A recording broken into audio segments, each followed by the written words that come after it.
SAR, and I did have the opportunity to teach an adult ed class last year also, but it was in the evenings, so we get a little bit of a different crowd then. And so I really appreciate you taking some time out of your day to come. The subject of this class is a spiritual philosophy or spirituality in English poetry, and by English I mean English language, not necessarily British, although many of the poets we'll look at today and over the coming weeks are British poets, but some are American also. What we're not looking at is poetry in translation. So there's lots of wonderful poetry in translation that also deals with this theme, but when you get into issues of translation it becomes more complicated too, so we're leaving that aside for now. My background is that I have a PhD in British poetry, and my specialty is actually Christianity in poetry.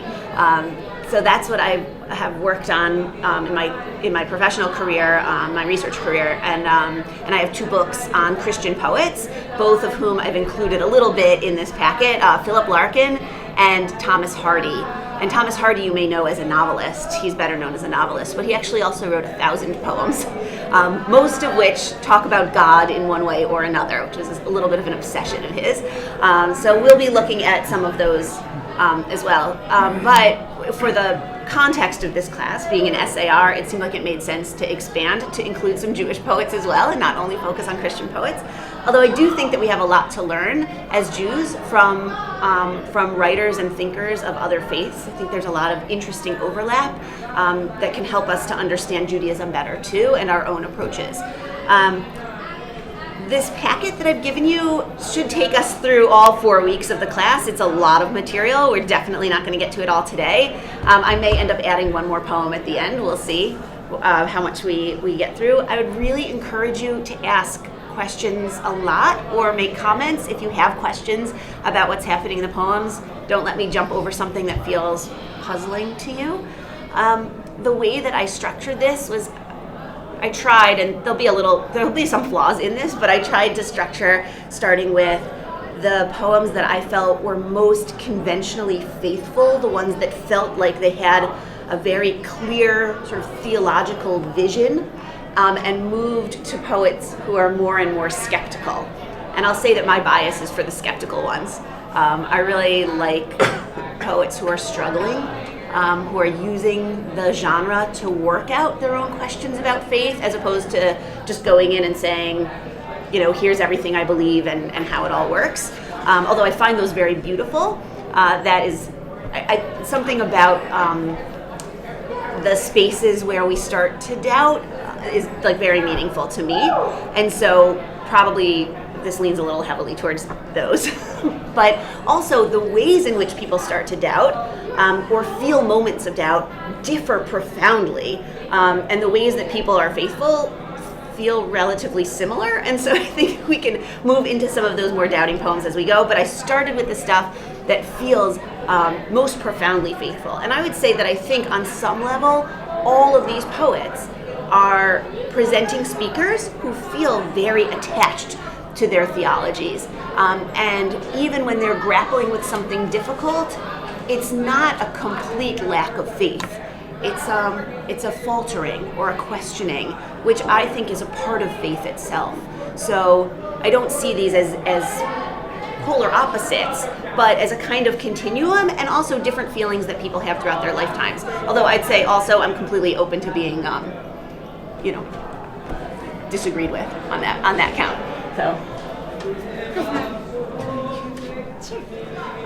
So we'll start with Gerard Manley Hopkins. Anyone know Hopkins at all? Yeah. I know of. Oh, I'm sorry. You know of him? Yeah. Of him, I mean, as a Christian, a Christian, and many of his themes in his poetry were Christian. Yes, absolutely. So, could I just ask you what year? I forget how. Oh, I should have put down years for these. I can actually add that for next time if you want. But Hopkins was in the 19th century. Oh, he was? Yes, he was. It's interesting because a lot of people consider him very modern, and you'll see when we read this poem that he has a kind of modernist sensibility. But he was actually firmly in the Victorian era. And he has a fantastic story. Okay, I'll tell you a couple of things first about reading poetry. One is, again, in terms of biases, I'll just lay these out. I don't like reading the biography onto the poetry too much. prefer to grapple with the words on the page and not to say I can figure out what the words on the page mean because I read a biography of the writer. That is a very controversial view in literary circles. Not everybody feels that way. I do think sometimes that we focus on little highlights from people's lives instead of understanding them comprehensively, and the art that they produced is actually the best way to get to know them. But I'll tell you some stuff about the lives anyway, because people tend to be interested in that. But I think that we should try, if we can, to figure out what the words mean, not just what the life suggests the words probably mean. Okay, so that's one thing. Yeah. I remember his name, and I think I've studied something, but I can't remember what other poets. God's Grandeur? No, that's like his other very famous one. The Windhover, the Kingfisher. As Kingfishers Draw Fire. You might know Margaret, Are You Grieving? Do you know that one? Yeah, that was a pretty famous one. Like, I'm thinking about ones that we may have learned in school. So that's possibly hi. Hello. How are you? No problem. Welcome. So I think we should read the poem first, actually, before I tell you anything about Hopkins. The other thing to keep in mind is that in general, and it's not going to work totally for Hopkins, but in general, if you struggle with reading verse, one thing you can do is actually just think about it as a paragraph. Because it should be, for the most part, and there are a few poets who are exceptions to this, but mostly true, grammatical. If you pause where there are pauses in where there's punctuation breaks, then you'll actually be able to follow the grammatical line of the sentence. So sometimes the line breaks throw us off. We pause for a long time at the break of the line and then lose the sense of meaning in the sentence. But if you actually think about it as a grammatical sentence, then it makes it easier to understand. If you're struggling with that, though, for sure, let me know and we can talk about it. So I'm going to read Pied Beauty, and then we'll talk about what we think it means, and I can tell you a little bit about Hopkins after that. Pied Beauty. Glory be to God for dappled things, for skies of couple color as a brinded cow, for rose moles all in stipple upon trout that swim, fresh fire-coal chestnut falls, finch's wings, landscape plotted and pieced, fold, fallow, and plow, and all trades, their gear and tackle and trim, all things counter, original, spare, strange, whatever is fickle, freckled, who knows how, with swift, slow, sweet, sour, a dazzle dim. He fathers forth whose beauty is past change. Praise him. Did you understand that? Anyone understand that? Okay, what'd you get from it? You got something. What little bit did you get? What line? Anything? Well, I like the dappled things, meaning everything is two colored. It's not just simple and straightforward. And so, praise him, obviously, is God, whatever you would like to say. And nothing is simplistic. But the more complex, the more beautiful it is for him. Right. Good. So I don't know if he actually says that nothing is simplistic, but in this particular poem, all the things he's praising are multicolored. Right? And that first line, glory be to God for dappled things, is followed actually by a pretty long list of dappled things. Right? And he says them in many beautiful ways. What are the dappled things that he finds appealing? Just call them out. Cow. The cow, right? Exactly. You know what a brinded cow is? It's a two-colored. Yeah, it's the kind that's like one color in the front and back with a different color in the middle. Okay. Yeah. Trouts, rose-mole trout. Right. You know what those are. Yeah.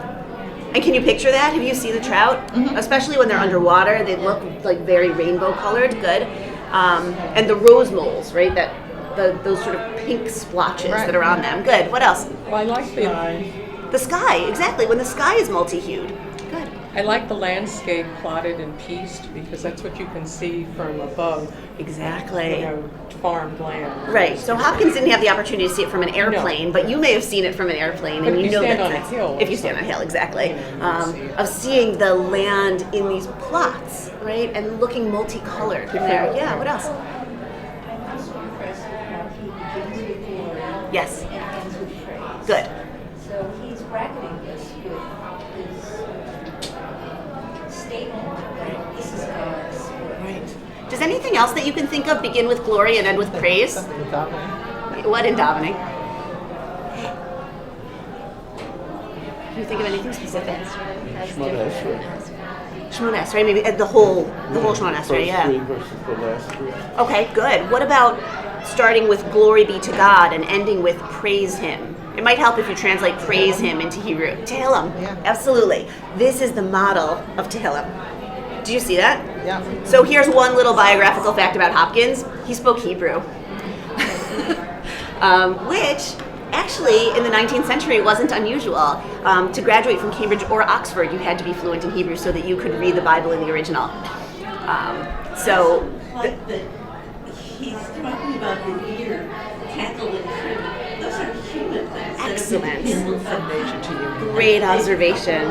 Right, so we might think, here's a poem praising nature, but it's not only about nature. He's also saying things that belong to humans, all trades, right? Trade is human work. They're gear and tackle and trim. So he's not reserving this particular praise for only things that feel very obviously untouched by human hands, right? Yeah. Right. Yes. Yes, he has a very melodic way, and you notice this version has all trades with those little accents on it. Do you see that? So one thing that Hopkins did that's very interesting, and that someday I'm going to write about, is that he actually wrote little marks like that all over the poems. For some reason, when they're printed, the editors have chosen to include some and exclude others, but they weren't just those little accents.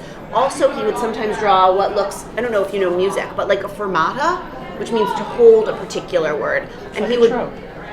It's trope. It is. I don't know if he knew trope, but it's possible that he did. I mean, not actually knew it to recite. He wants a certain rhythm to the words. He wants a rhythm, and he wrote a guide for readers of his poetry of like what it means when a word is connected by a big, like sort of, I don't know, like an arc from one word to the next, and he would have those sometimes continuing from one line to the next. It's hard to find printed editions of those, but it's really interesting that he did that. So he's very interested in the musical sound. And another interesting thing that he did was he kept a book of words that sounded similar, that weren't necessarily etymologically connected, but that sounded similar. And you see a little bit of that here where Swift, it does slow, sweet, sour. Yeah, exactly. So those pairs of words, and fresh fire, cold chestnut falls, right? There's the alliteration, but also he liked words that had a kind of similar sound, and he actually thought that that kind of resonance demonstrated something divine about the connections between words. So he's putting more in here than just the surface meanings of the words. Yeah. Yes. I'm fascinated by the next class where he found also the Father's Fourth. Yep, right. Whose beauty is past change. Good, so- Intriguing subject. Why? Father's Fourth, let's see, is sort of a birthing process, right? Yep. And beauty is past change is the end of life. It's sort of something that's fading. Interesting. And it's just intriguing beauty is in there. So there's so much. Yeah, so human beauty is past change when it dies. But whose beauty is past change in that line? God's, exactly. So that is a place where the poem sort of stops and starts again. We got to swift, slow, sweet, sour, a dazzle, dim, which you'll notice the way that they're punctuated, they're in pairs. They're opposites. Swift, slow, sweet, sour, a dazzle, dim. Right? So he's got these like binary pairs, 3 of them. And then there's a pause, and he says, a statement. He fathers forth whose beauty is past change. All of the things that have just been listed were birthed, created, made by one whose beauty is past change. But they're also all changeable. You gave Exactly the right. example of That's the exactly. fish under the water and seeing the flashes of color. And a dazzle dim, something that shines when it's in the sunlight Yep, is and it gone doesn't when the exactly. clouds cover the Right, sky. or finch's wings, or the trade. All of those things are changeable, and they're all brought to us by the one who is past change. He's perfect. In Yes. a sense. I mean, everything here is imperfect, but it's perfect and beautiful because Right. God has created. That's exactly So right, there yeah. is no change, and you can't Right. make it better. Right, and it's a kind of changeability within changelessness. Yes. Right? And so I think he's saying actually something that feels deeper than maybe it even looks when we first read the poem, right? It's a statement about qualities that God has and the way that God's creations reflect that quality, but also show something different about it, right? All of these things that Hopkins sees around him give him insight into the nature of God because they differ from God in their changeability. What do you think about that? Yeah. Reverse Right. contrast. Right. Right. You might think that the things he would look around and feel most connect him to God are the ones that feel most steady, right? The most sure, the most unchanging, but he's going the other way But with if it. God is the agent of all change, Yes. so it implies that God incorporates inside of himself all Perhaps, that's all right. changes. Right.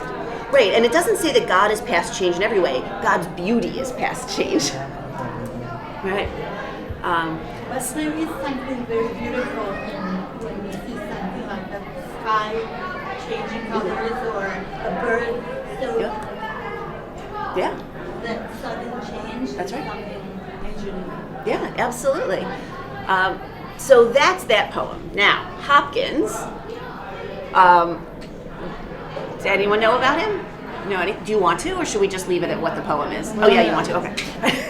You do with it. Okay. I kind of like just leaving the poem, but yeah, I get it. So Hopkins was raised Anglican, which I'm sure you know that the split between Anglican and Catholic is like very powerful. So when I talk to my students about this, sometimes they don't get it. Like, they're all Christians. Like, yes, but Orthodox and conservative feels vastly different, right, in Judaism. So I think when you're inside a religion, you can understand those fine distinctions more than when you're outside it. But he was born Anglican and converted to Catholicism, which was a split from his family and caused some tension. He ended up still being very close with his mother, but he was a Catholic priest, and therefore celibate and committed also to poverty. And he was a teacher for quite some time because the order was able to determine where someone would work, where a priest would work. So he was a teacher, which he didn't love, but did. And he lived in the country and was very connected to nature and wrote a lot of beautiful poems. Well, I'll say this, he wrote a lot of poems.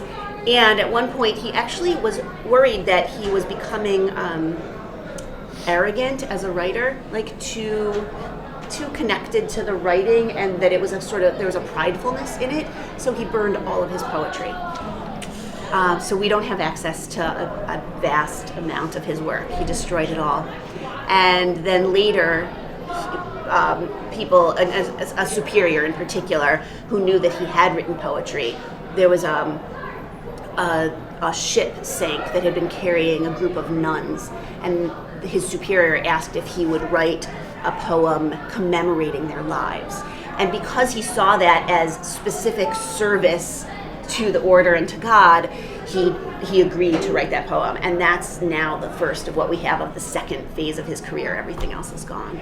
So that was the wreck of the Deutschland, which is the name of the boat that sank. And then after that time, he was given permission by the priest who supervised him to write more poetry, but he did so being very mindful of making sure that that poetry was always in service of God and not in any way in service of himself. And even with that caveat for himself, he didn't publish any of it in his own lifetime because he didn't want material benefit from it, and he didn't want to feel pride in it, which would be a sin. It's a pretty amazing story. You're hard-pressed to find a poet who's got a more, I would say, like sympathetic story than that, because so many of them are flawed in so many ways, as human beings tend to be. And it's not that Hopkins wasn't flawed, but he was extremely self-aware and very, very committed to a profound kind of modesty. So that's the story. The shorthand of it. And also he shared some of these poems with friends who ended up without his permission publishing them. And then he became very popular. So that's the separate part of it.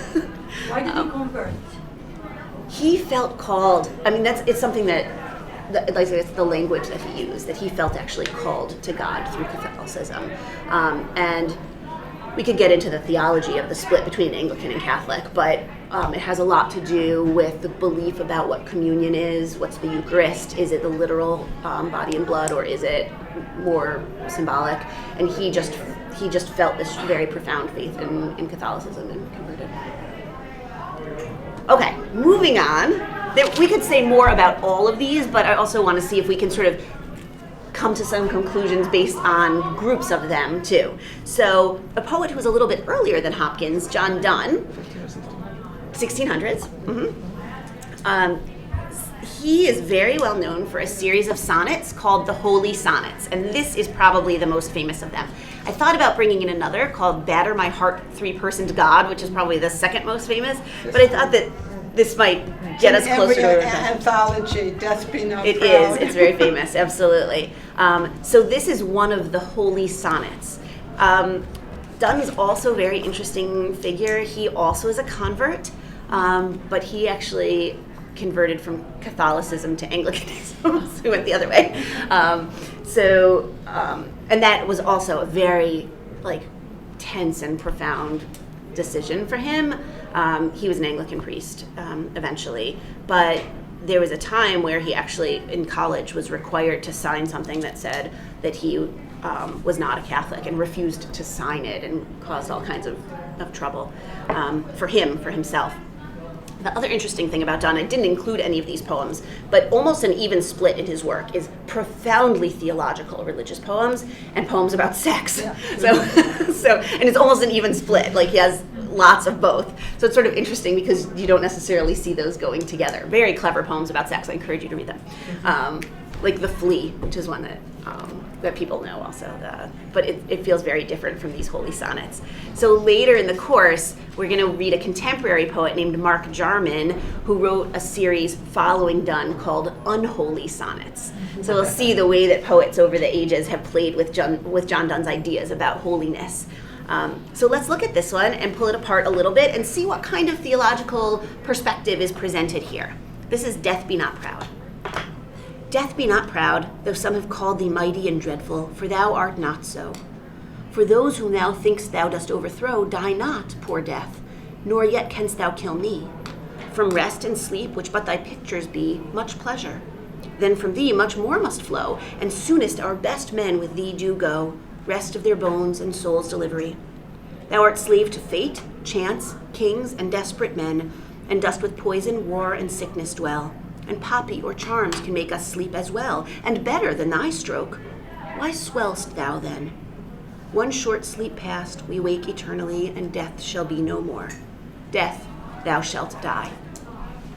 Now you'll notice here that the whole poem is in the second person, and it's addressed to death, and it doesn't actually mention God, and yet I'm including it here because I think it's a very deeply theological poem and a spiritual poem. But let's make sure first that we get the words, just what's going on in terms of the sentence structures. You notice that I read through the enjambment where there's no punctuation. So enjambment is at the end of the first line where it says, some have called thee. And then there's no punctuation, it goes into mighty and dreadful. So if you read, death be not proud, though some have called thee, mighty and dreadful, for thou art not so, it really makes way less sense. So you kind of have to read it through the enjambment, but the line breaks are still there for a reason. But just in terms of getting in our ear the sense of the meaning of the words, we have to read through those line breaks where there's no end punctuation. Okay, so let's just go through it maybe a couplet at a time. Death be not proud, though some have called thee mighty and dreadful, for thou art not so. What's his initial opening assertion there? You're not so great. You're not so great. Some people have said you are, that you're very powerful, but not so much, okay? And here's the reason. For those whom thou think'st thou dost overthrow, die not, poor death, nor yet canst thou kill me. You have to notice the nor there, right? You can't kill me, right? How is that? Why is he saying you're not so powerful because you think you overthrow some people, but they don't actually die? Well, if you are a Christian and you believe in Jesus, there's the resurrection. The resurrection. He died for you, and therefore you live. If you take him on, you live Sure. eternity. Okay, so that's the Christian, very specifically Christian view. Is there a way that we can interpret this more within a Jewish context? Because he actually doesn't say all of that, right? That's something you know because you know he's Christian. Well, I mean, that's what I gather from this, but. For sure, no, you're absolutely right. That's what he means. Yeah. But is there a way that it could be meaningful to those of us who aren't within that Well, tradition? neshama doesn't die when we Right. die. Exactly. We also have Olam Haba, right? We also have a sense of an endless afterlife. So his particular view of it through Jesus and the resurrection is different from ours. And yet the statement here, right, that physical death is not the end of being in some way, is also a Jewish concept, right? And, Christianity didn't come out of nowhere. So he does say, right, death seems like it's powerful, but there's an opportunity to live on. Okay. From rest and sleep, which but thy pictures be much pleasure. Let's just stop there. It's a great line. Yeah. Do you get it? It's like a quick sample of what death will be like. Right, exactly. And how do we feel about rest and sleep? Good. Thumbs up, right? Yeah, exactly. There's much pleasure from those things. And those are just pictures of death. So if we feel great about sleeping, like that's very pleasurable, and that's just a picture of what death is, then from thee much more must flow, from thee being death. So then what's much more? Much more what? Pleasure, exactly. Much more pleasure from death. So if we feel pleasure about sleep, we're going to feel much more pleasure from death. It's a great line, isn't it? I like the logic there. And soonest our best men with thee do go, rest of their bones and soul's delivery. This one isn't as complicated, and it's not a personal statement so much as an observation of others, right? Our best men go to death and Why get to rest. soonest? Why soonest? It's hard to tell if that's a statement about it seems like the best Only people people die die young, young. right? Or just meaning generally mortal life is short, right? It could be either of those. Now this, thou art slave to fate, chance, kings, and desperate men. Remember, thou is death, so why is death a slave to fate, chance, kings, and desperate men? Desperate men who kill themselves or kill others. Good? Yeah, with poison, war, sickness, right? Yeah, exactly. So fate, that someone's fated to die. Chance, bad luck. Kings, what's that? Edict from the king, you're dead. Maybe, or war. Right? Good. Yeah. And desperate men, which could be murderers or people who are suicidal. And dust with poison, war, and sickness dwell. So you, death, live with all these. And poppy or charms can make us sleep as well. Romeo and Juliet. Right. Well, But he's suggesting that they don't die in this one. yeah, exactly. That's Romeo and Juliet, just for the part where then they wake up, not for Right. the part where then they kill themselves. That's the desperate men. Yes, part. exactly. Poppy, you know what poppy is, right? Opium, exactly, yeah. Or charms, which suggest hypnotism, right? Those are also things that can put us to sleep. And better than thy stroke, right? He's suggesting we're actually more asleep if we're drugged or hypnotized than when we're dead, because then at least the soul is still awake and alive, right? Why swellst thou then? Do you know what swellst means here? Prideful. Prideful, like have you heard like a swollen head, right? Yeah, so that's what he's referring to. So you shouldn't be proud of yourself. One short sleep past, we wake eternally, and death shall be no more. Death thou shalt die. So that idea of a short sleep past, that is, it looks like a momentary sleep, but actually it's really just for a moment, death, and then the soul wakes to eternity, right? So you see clearly how this is a spiritual poem and a poem of faith, right? Can you read it any other way? The very obvious, straightforward reading is he's super confident, he's super faithful, he is not scared of death at all, and he's giving all these great logical reasons that death is actually not powerful and we're all gonna live forever. He's very defiant here. Uh-huh. He's very defiant. Yeah, the poet doth protest too much, perhaps. Well, I think he may be afraid. Where do you get fear? I get that also. Where do you see it? I think the whole poem is that he's afraid, he's trying to bolster himself. Yeah. Good. He's saying that death is not powerful. Good. He's really afraid that death is very powerful. Good. So that's the secondary reading, right? That the first is he means everything he says here, and he's actually speaking to death in this way to either to convince death or to convince other people, right? You should be as faithful as I am. There's nothing to fear. And the other possibility is, I'm pretty scared. Let me run down some reasons here that I should feel reassured, right? So when people say a poem can mean anything, right? First of all, I completely disagree with that. I don't think that's really true. But when they say there's lots of room for interpretation, I would say that's a place where you could see that you might lean towards seeing it as really faithful or lean towards seeing it as more fearful. And both of those seem to be contained within this poem itself. What then determines which of those readings you're going to privilege? That's not a rhetorical question. Well, maybe it's just what speaks to you. Yeah. Where does that come from? Your state of mind. Yeah. I think it has a lot to do with the reader. Right? You are going to, and also I'd say you may see one of those views or the other depending on the moment in your life. Right? So you look skeptical. No, not skeptical at all. I think it's very true. You look at something, I'm revisiting this possibly for the first time since college. Mm-hmm. Okay? Yeah. And seeing some different things. Right, because you've changed since you read it last. A little. Absolutely, yeah.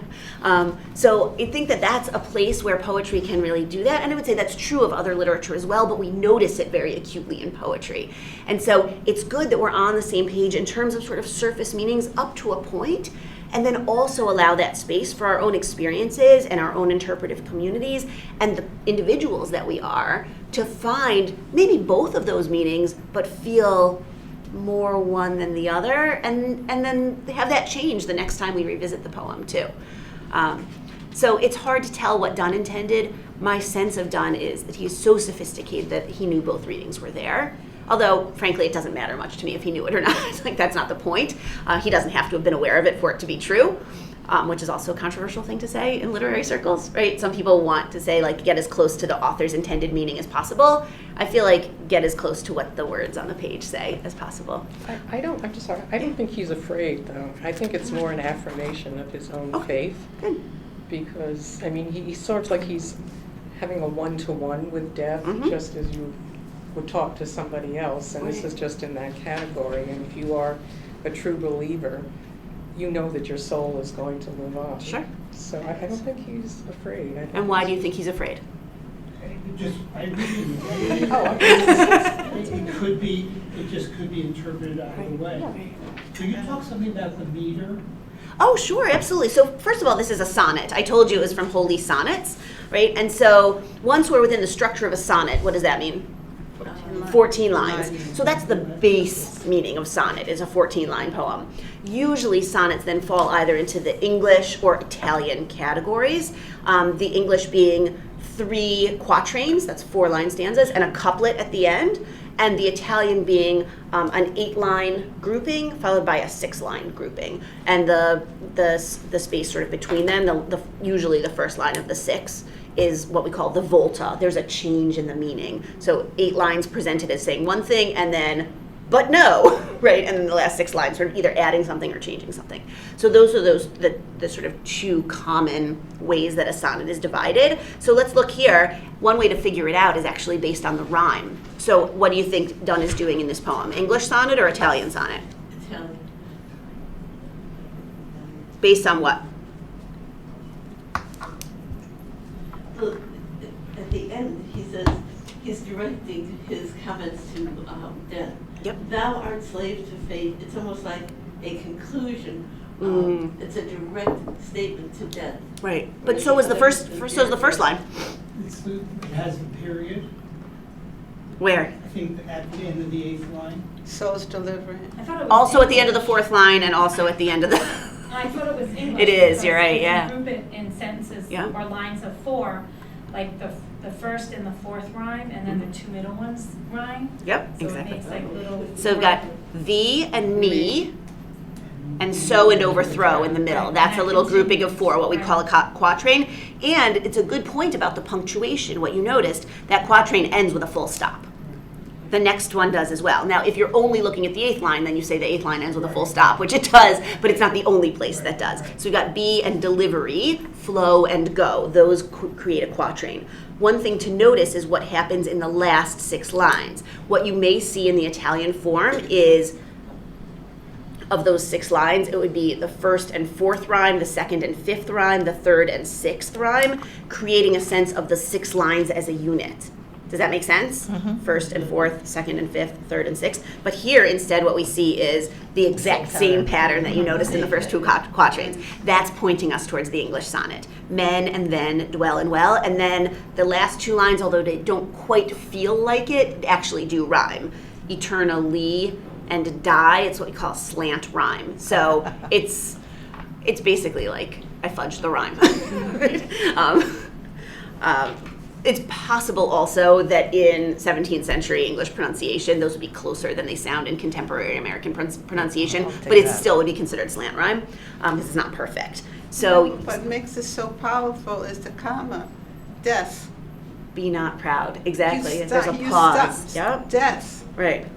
be not proud. Right. But I still haven't got to meter, which is what you started us with. So now we've looked at the structure of the poem and the rhyme scheme, which helps us understand the structure. But what's the meter? This isn't so hard to figure out when you're looking at 17th century English poetry, honestly, but it's... What's meter? Oh, it's how many syllables there are in each line and where the stresses on the syllables are. So, yeah, exactly. Da da da da da. So we could do a whole thing on how to figure out where the stress is in English poetry, but this one is iambic pentameter. Death be not proud, though some have called thee mighty and dreadful. The thing is that the very first foot of this is not iambic. It's reversed to emphasize death. So I don't want to spend too much time on this because it's pretty advanced, but an iamb is unstressed, stressed. Okay? So like in the last line, and death. Okay? That's unstressed, stressed. Generally the way that works out is an unimportant word is unstressed, like and an important word is stressed, like death. And death shall be no more. That's like, that was me really exaggerating the iambic nature of that, right? But the very first word, as you point out, is actually stressed. Death, be not proud.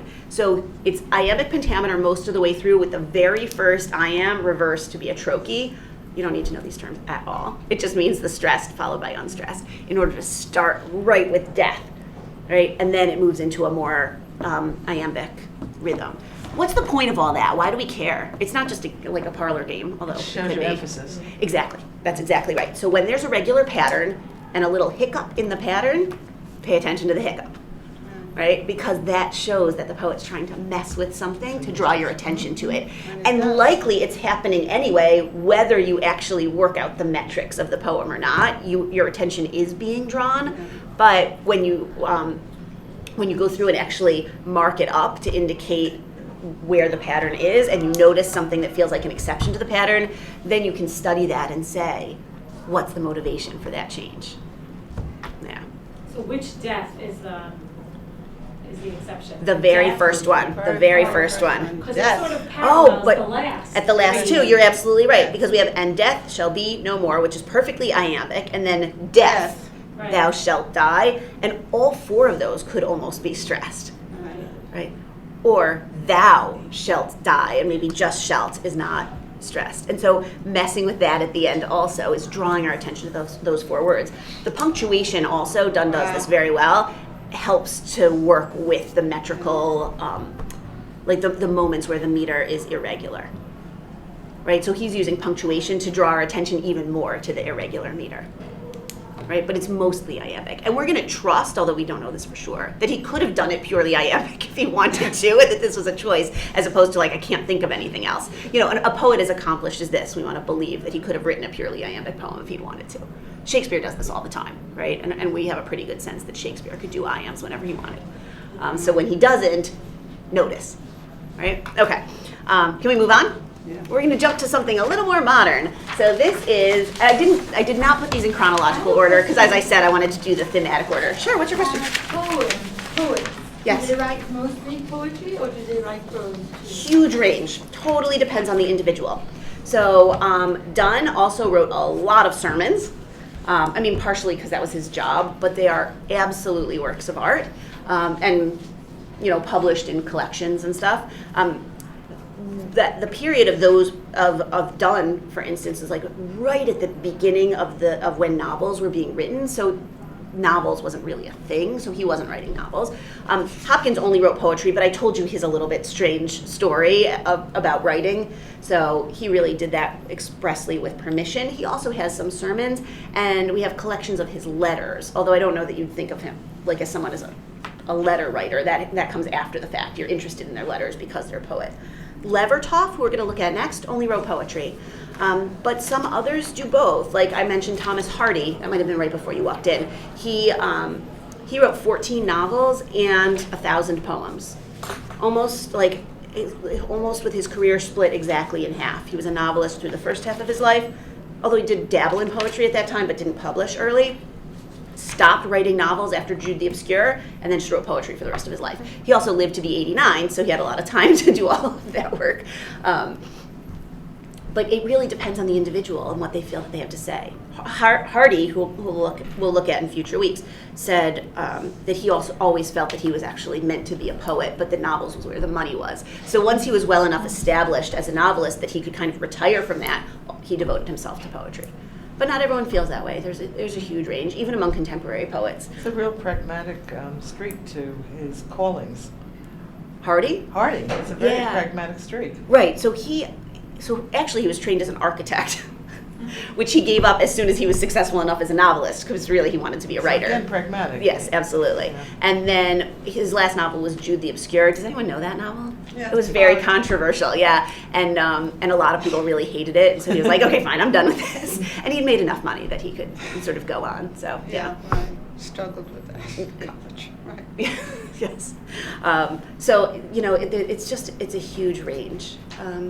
Some people really, I know a lot of poets who devote themselves just to the craft of poetry, but in the contemporary age, you almost, by necessity, also have to be a teacher, because there's just no money to be made in poetry. Maybe there are 5 or 6 poets in America who live by writing poetry. I don't know the actual numbers, but almost everybody's going to be supplementing somehow, whereas novelists actually can make enough money to live. Okay, so there's that as a sideline. Okay, let's look at To Live in the Mercy of God. You're going to see the style is different here, but I think she's playing a little bit with Hopkins in terms of the line breaks and some of her imagery. So I included this in the same week as Hopkins so that you could see. He plays in other places even more with indenting and moving words across the page than he does in this poem. But if you look at it, you see that the words are a little bit all over the place. He doesn't just go straight down the left margin. And Levertov plays with that as well, that sensibility. Partially it's because that fits with the images that she's using. So let's look at this one. To live in the mercy of God. To lie back under the tallest, oldest... Oh. The date on this? Oh, sorry. This is, I don't know the exact date, but I would guess probably the 1970s or 1980s. We're jumping a lot of years here, yeah. To lie back under the tallest, oldest trees. How far the stems rise before ribs of shelter open. To live in the mercy of God. The complete sentence too adequate, has no give. Awe, not comfort. Stone, elbows of stony wood beneath lenient moss bed. And awe suddenly passing beyond itself. Becomes a form of comfort. Becomes the steady air you glide on, arms stretched like the wings of flying foxes. To hear the multiple silence of trees, the rainy forest depths of their listening. To float upheld as salt water would hold you once you dared. To live in the mercy of God. To feel vibrate the enraptured waterfall flinging itself unabating down and down to clenched fists of rock. Swiftness of plunge, hour after year after century. Oh, or ah, uninterrupted, voice many-stranded. To breathe spray, the smoke of it. Arcs of steel-white foam, glissades of fugitive jade barely perceptible. Such passion, rage or joy. Thus, not mild, not temperate, God's love for the world. Vast flood of mercy, flung on resistance. No? Clueless, okay. Is it beautiful to hear? Beautiful. Yeah. Okay, so there's a start, right? If it's beautiful to hear, that's a start. And then, what's it saying? So I would like with this one for the interpretation to start with the end. Because if we say, God's love for the world, not mild, not temperate, vast flood of mercy, flung on resistance, that's going to help us understand the whole rest of the poem and all the imagery she uses. So can we just puzzle out that bit? What's she saying about God and God's love? What is flung on resistance? Humankind resists God? That is one possibility, yes. That's the image she uses over and over, like stony wood beneath lenient moss bed, right? There's this, it's all natural imagery, but it's the same thing. Something hard with something soft on top, again and again here. Life is hard. So it might be life, it might be human resistance to God's love, right? And I think what she'd be doing then is not necessarily feeling skeptical herself, but pointing out just the nature of doubt in humans, right? That disbelief that people tend to have, and yet God's love continues to be sort of flung at them, right? And that's the softness that keeps resting on something hard or keeps falling on something that resists, right? So maybe it's the hardness of life itself, or maybe it's just people not willing to give themselves up to it entirely. But a lot of the imagery in this poem is about trying to give yourself up to it, and even within yourself feeling that kind of resistance or a moment of resistance. There's a hardness as God's love is given to the world. But such passion, rage, or joy, which is also at the end, what's the question that she's raising there? Why does she say it? There's such passion. Is it rage or joy? Are we happy or unhappy? Is it about us? Okay. Maybe. What else could it be? Well, her juxtapositions are Right. so powerful. Right. And so There's lots of contrasting. opposites, yes. She has stone, and wood, and very, very hard, unmalleable kind of. And elbows. Yes, elbows, exactly. Right, As Right. opposed to smoke and spray. Right. There's rocks, foam. there's yeah, stone. And there's silence too. Yeah. Almost silence and floating. Right. So the language that she uses is very, very powerful. Yes. Whether it's the soft, Right. which is very soft, Right. or the hard, which Which is is very- stone. And Right. rock. And remember what, so that's a great point, and that's going to help us get to the meaning. What's the title? The line that keeps coming back. To live in the mercy of God. So what's the hard and what's the soft? If she says to live in the mercy of God, and we're going to assume that it means is, to feel vibrate the enraptured waterfall, flinging itself unabating down and down to clenched fists of rock. Can you get that image? Just this endless flow of hard water, like flinging itself onto clenched fists of rock. That parallel is to live in the mercy of God. What does that mean? Well, there's, What's the analogy? God is an overall controller of all of this, and we're basically at the mercy of God's whims, God's good days, God's bad days. Oh, maybe. So, but if this is the analogy, live in the mercy of God, right? Like an SAT analogy, remember this? Right? We're living in the mercy of God, water flinging onto rock. Right. So, What's what? Like, this is to this as well. What? Well, the rock, ultimately, the water will wear away the rock. It will change the rock. Good. So living under the mercy of God implies that with all of His presence around us, eventually there'll be a change in us. We're the Rock, God's the. water. Do you guys see it? I think so. Right? To live in the mercy of God. And she does that a bunch of times, right? Well, I think she specifically says it with to float upheld as salt water. Yeah. So I think that's saying God's like the salt water holding you up. Right. So just make sure you read the next line too. To float upheld as salt water would hold you. Right. Right. Good. Yeah. I think it's important once you dared. Yeah. Right, right. Yes, exactly. Once you dared, there's a sense of us being shaped by the rock, of us being willing to let go. You know that Dead Sea feeling, right? like you're sort of clenched and tight, and once you're willing to let it go, then it can hold you. So then the complete sentence, too adequate has no give. It implies that we as people, if we try not to change, we're fighting against the mercy of God. That's exactly right. That's exactly right. That hardness in us, that's the resistance at the very end, is us fighting this powerful mercy that's being showered on us all the time, but that we resist because we're not ready to give ourselves up to it. Well, does mercy imply something positive? Yes. Goodness? Yes. that's a big Yeah, no, statement. don't you think the mercy is presented as something good? No. Where's the negativity in this poem, if there is? Well, mercy is a very dependent thing. I mean, Oh. it means that it is, and it has to do with what control do we have, actually. Right. Okay, so maybe it's like an anti-free will sort of thing. I guess I'm reading the mercy of God as something presented very positively here. Oh, I'm not sure about that. No? I mean, even within the context, say, of Jewish history, we Yeah. say we are at the mercy of our host nation, or of, I mean, that's kind of a trend throughout. Would we say that about God, though? Well, yes. God, you are a merciful God. But that's different. Is it? From saying that you are at the mercy. It doesn't of say at the something. mercy, it says in the mercy. It says in the mercy. I think it's but- different. But I think it's different from merciful. So I'm reading it like merciful.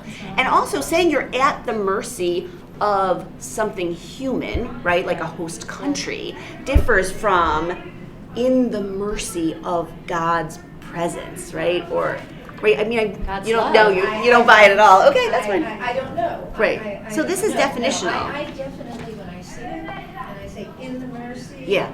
Or, which is perhaps what you're saying is different than at the mercy. Yeah, I do think I actually think that's a difference in like That's the difference. sort of idiomatic meaning. I do think there's a But it's difference there, very- yeah. It's a very, Is she very strong statement. but is she ambivalent It is, also? at the mercy is a negative. but I don't think that's Right, what it's yeah. Because it's O or ah, are O Right. and odd expressions of different feelings about And it? that's what I Oh, or ah, uninterrupted. So O and ah are also a Hopkins reference. I see what you're Okay. So when Hopkins writes O and ah, it's when he runs out of words for how great God is. Puts that in instead.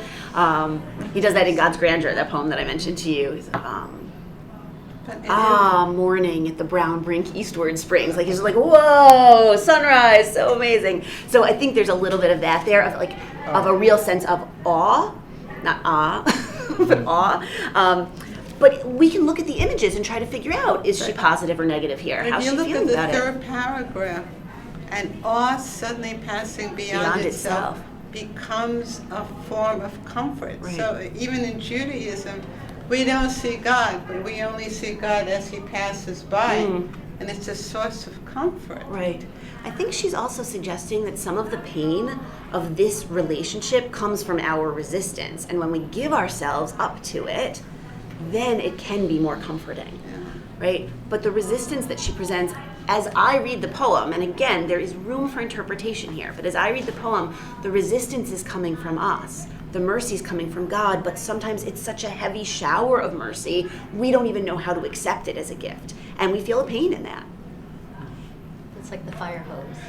It is like the fire hose, exactly. That's the waterfall, So just right? Like awe, literally. awe is not comfort. It's stone. Yes. It's stony wood beneath the moss bed. But But do you then see it the says it all juxtaposition? suddenly passes beyond itself. When Right. you get past that Right. frozen state, Yep. then it becomes a form of comfort. That's exactly right. Yeah. That's what she's arguing. Now, whether you want to go with that is a different question, but that's what she's presenting. So now Yeah. it's almost in English.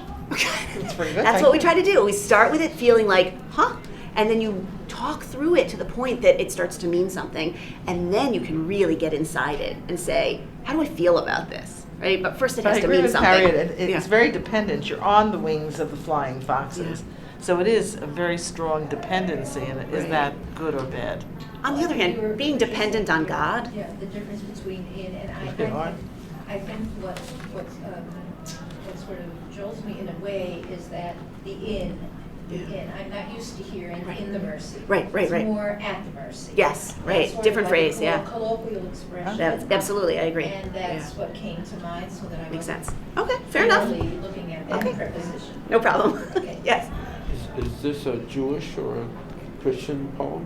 So I mean, in I can't terms say if of it's a its- Jewish or a Christian poem, but I can say that the author considered herself Jewish but was not halachically Jewish. But I'm just thinking in A terms married of named Levertov? Christian. No, it was her father's name. Her father was Jewish. So Okay. that's why I was saying not I'm halakhically sorry. Jewish. Her Okay. mother was not Jewish, but she was raised in the Jewish tradition for a Right. long time until her father converted to Christianity. This She has a is the complicated name story too. Levertov. So yeah, she has the name Levertov. And so ultimately she was raised in a Christian home, but considered herself very deeply connected to her Jewish heritage and to her Judaism.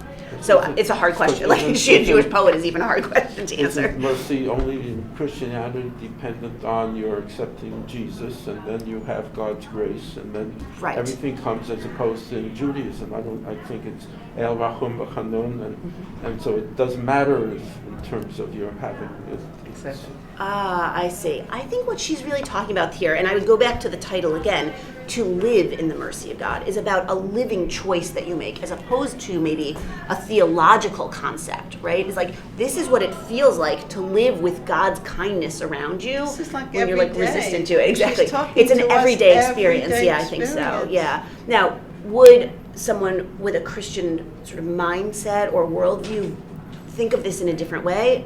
Almost certainly. Yeah. But the lived experience she's talking about on a day-to-day level, I feel like it doesn't matter as much if she's coming at it from her Jewish perspective or her father's more Christian perspective, right? That lived experience is something that I think is very universal. So if Right. Midat Rachamim is there, its presence is Yeah. there for you, then that's living in it without That's right. having Exactly. I'm saying that Yeah, that's you right. only get it if you've accepted Jesus. In That's Christianity. not, I don't think that's the angle she's going for at No, all I don't here. think she's Yeah, going for the Jewish yeah. angle. Yes. To me, it seems like very Kabbalistic, the kind of imagery. You Yes, have it's like that. the God's light flowing down, and Mhm. the broken vessels can't contain it Mhm. and can't Yeah. deal with Right. The that water, amount of. the Nice. water.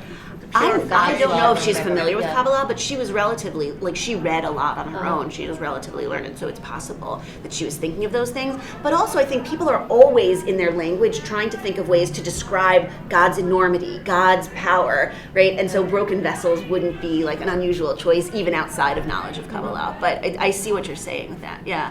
She picks a lot of really beautiful natural images to try to juxtapose what you were noticing, the hard and the soft, right? To create a sense of what that lived experience is like, and maybe how we can try to give ourselves up to it a little bit more, or even just recognize where the hard and the soft are coming in our daily lives. So despite the ambivalence. I don't see it as super ambivalent, actually.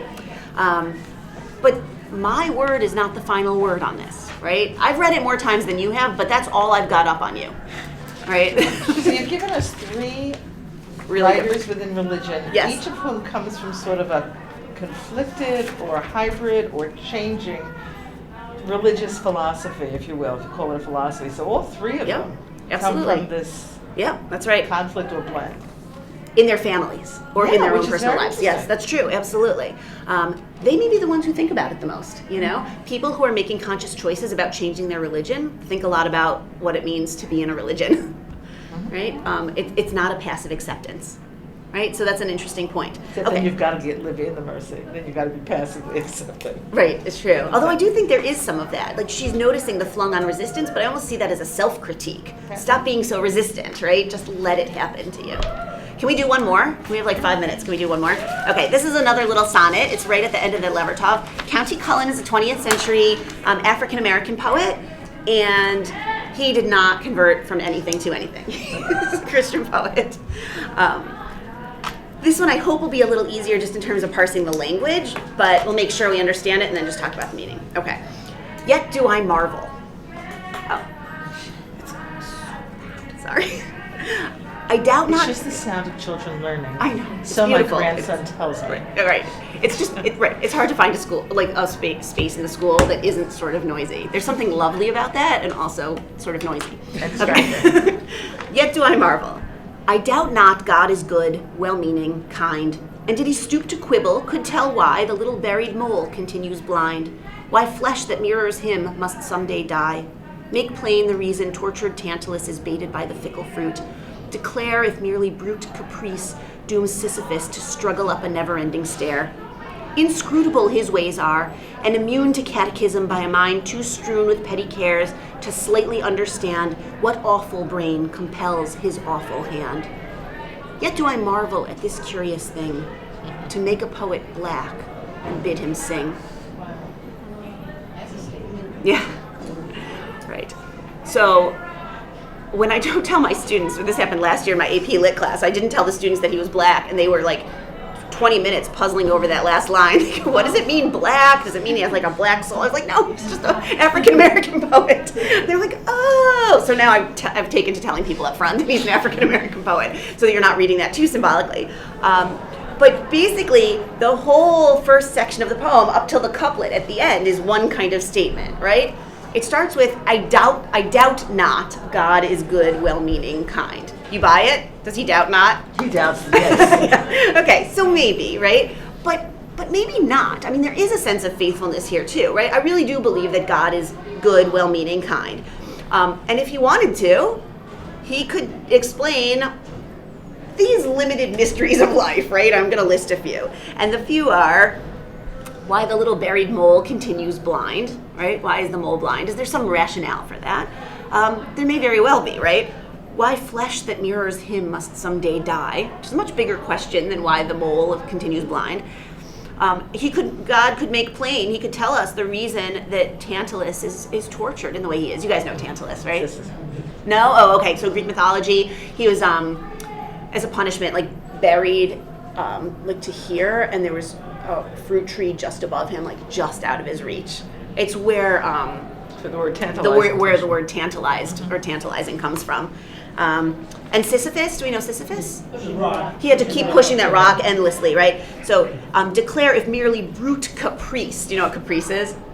Just like chance, whim, exactly. So is there a purpose to this, or is it just sort of mean whim that dooms Sisyphus to struggle? He says never-ending stare. I have to say, I think that's probably for the rhyme. To me, but you know, you get the point. It's a good rhyme, though. It is a good rhyme. Yeah. And you certainly understand the reference, so it doesn't ruin anything. And then this new phrase, which is in the 6th line. So notice, right? Notice this the like a slight change in feeling there, but which can happen within the English sonnet, where the last quatrain has a slightly different feel from the first two. Inscrutable his ways are, and immune to catechism by a mind too strewn with petty cares.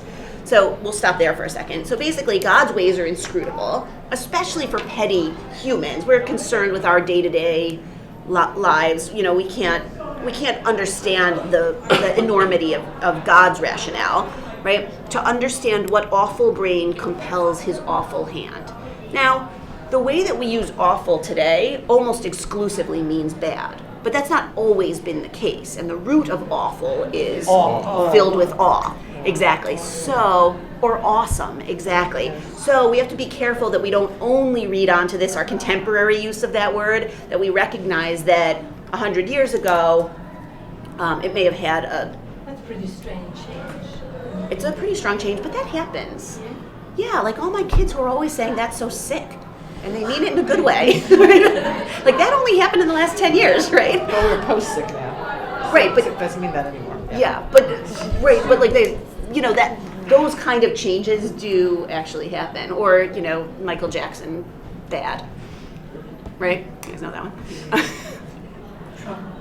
Right. No, I didn't mean that Michael Jackson was bad. I meant that he used the word bad in a good way. Okay.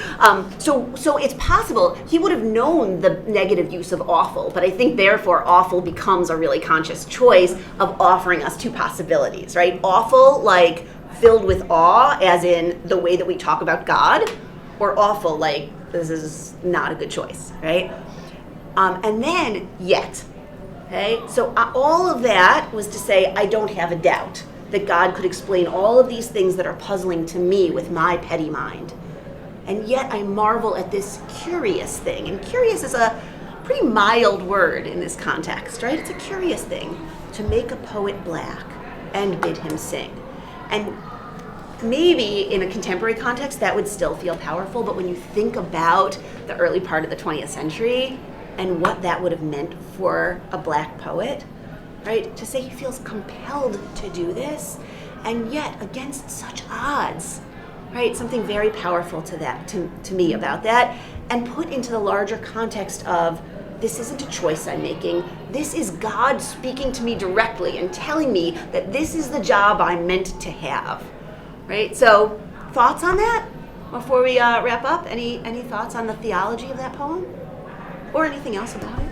Was he a contemporary of Langston Hughes? Yes, a little older than Hughes, but yes, around the same. I mean, he's just in awe. He is awestruck that he has been given this gift, that God who does all of these amazing things and creates these things. Is he happy about the gift? Is it a welcome gift? Yes, I think so. I think so. I feel that way. Again, I don't know, because, and you said not to do it within the context of their biography. Right. What comes out of the black churches is kind of the singing and the affirmation of God and Jesus. Right. What I know, the little that I know, seems to be in step with perhaps something that may seem to be, again, with black experience. So why is it a curious thing then? It must be, the racial discrimination at the time. You're talking at the beginning of the 20th century. Yeah. Wouldn't it have been hard to be a black poet?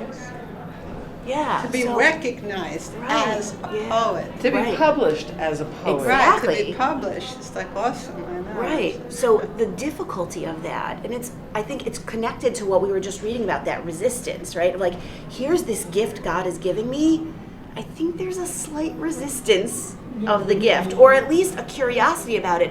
Why? Okay, you're going to make me a poet, God? Fine. Why black? Right? You're going to make me black? Fine. Why a poet? Those two things are hard to reconcile in that time period, And, right? he's and the got other things both. that he mentions are hard to reconcile. Exactly. That a All mole of should them. be And he blind. Right, right. He uses the word make and bid.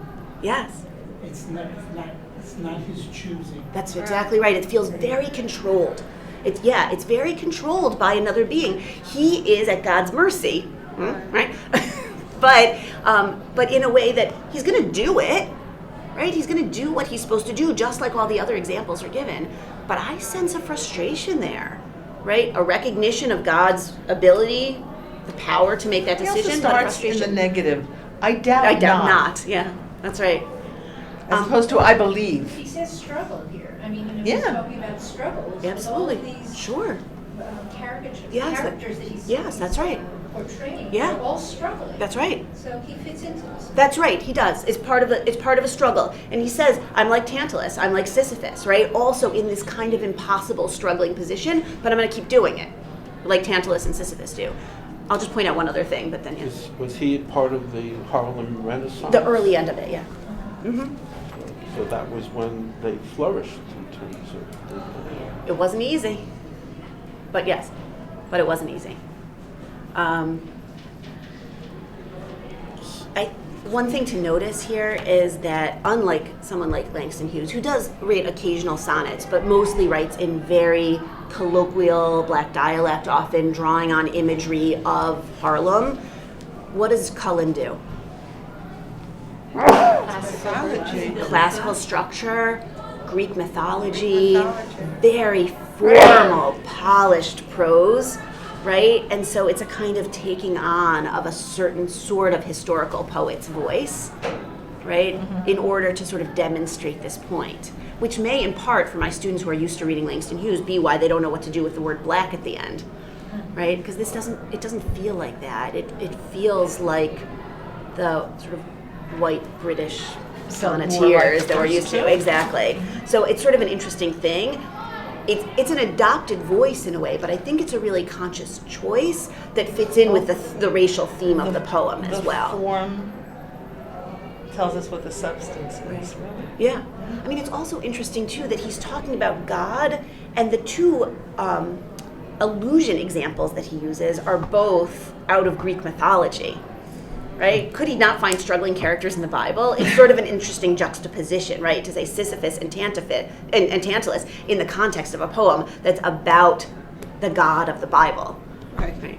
So, some things to think about. I hope this has been interesting, and and I hope that you'll all come back next week because we're looking forward to doing more. Next week we're going to move on to Tennyson, who's also a Victorian poet. Amazing, beautiful poem from his series In Memoriam. And then I have this poem by Charles Reznikoff called Kaddish, which is a little bit difficult to wrestle with, but well worth looking at, and Philip Larkin's Church Going. I don't know that we'll get beyond that. And then the week after that, we'll go on to probably this Louise Gluck poem and some Thomas Hardy, which might take us that whole time.